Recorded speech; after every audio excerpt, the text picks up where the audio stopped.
Hello everyone, आज की इस वीडियो में हम देखने वाले हैं टैक्सेशन इन इंडिया। तो हम डायरेक्ट टैक्स और इनडायरेक्ट टैक्स किस तरीके से थे इंडिया में, इसको देखने वाले हैं। तो इस टॉपिक पे वीडियो 4 पार्ट्स में रहेगी। पहला डायरेक्ट टैक्स बिफोर 1991, दूसरा डायरेक्ट टैक्स आफ्टर 1991, तीसरा इनडायरेक्ट टैक्स टिल जीएसटी और चौथी वीडियो जीएसटी पर रहेगी। तो सबसे पहले हम देखते हैं डायरेक्ट टैक्स बिफोर 1991, जिसमें हम पहले देखते हैं पर्सनल इनकम टैक्स को। तो इंडिपेंडेंस से पहले जो पर्सनल इनकम टैक्स थे वो रिलेटिवली लो थे। 1947 के बाद पर्सनल इनकम टैक्स इंक्रीज होते हैं, लेकिन तब भी वो 30% से नीचे रहते हैं। और 1968 के बाद एक स्टीप इंक्रीज देखने को मिलता है पर्सनल इनकम टैक्स में। और 1975-76 तक जो मार्जिनल टैक्स रेट होता है हाईएस्ट टैक्स स्लैब में, वो 97.5% तक पहुंच जाता है, जबकि average tax rate more than 80% हो जाता है।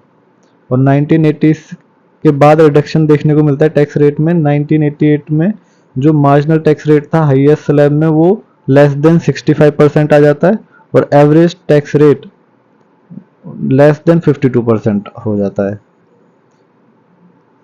इसी के साथ मल्टीपल स्लैब्स देखने को मिलते थे जो कि फ्रीक्वेंटली चेंज होते रहते थे, जो कि फिस्कल ड्रैग को लीड करते थे। और मल्टीपल एग्जम्पशन पॉइंट्स थे जिसने कॉम्प्लेक्स बना दिया था टैक्स स्ट्रक्चर को, और जिसकी वजह से हमें टैक्स इवेजन देखने को मिलता था।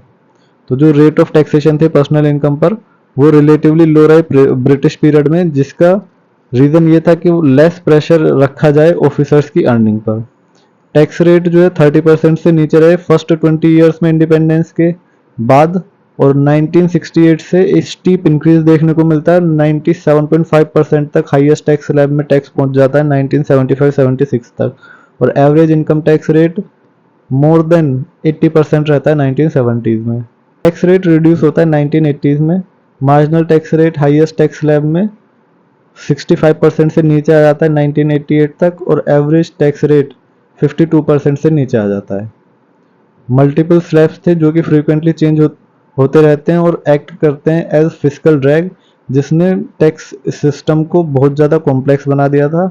और मल्टीपल एग्जम्पशन पॉइंट्स होने की वजह से कॉम्प्लेक्सिटी बढ़ गई थी टैक्स स्ट्रक्चर्स की, जिसकी वजह से possibility of tax evasion increase हो गई थी। अब हम देखते हैं कॉर्पोरेट इनकम टैक्स। तो इंडिपेंडेंस के बाद कॉर्पोरेट इनकम टैक्स जो थे वो हाई थे और मोर देन 35% थे। 1970 से कंसिस्टेंटली इंक्रीज देखने को मिलता है कॉर्पोरेट इनकम टैक्स में, और ये मोर देन 80% हो जाते हैं 1970s में। 1980s में रैशनलाइजेशन किया जाता है और एवरेज कॉर्पोरेट टैक्स जो है वो अराउंड 50% तक आ जाता है, और नंबर ऑफ स्लैब्स जो कि मोर देन 8 थे उनको 4 तक लाया जाता है। तो जो rate of corporate income tax थे वो हाई थे और मोर देन 35% थे। इंडिपेंडेंस के तुरंत बाद से ये इंक्रीज करते हैं कंसिस्टेंटली और पहुंच जाते हैं 80% तक 1970s में, जिसने जो, और अगर इसमें सरचार्ज इंक्लूड कर दिया जाए तो वो मोर देन 100% हो जाता है।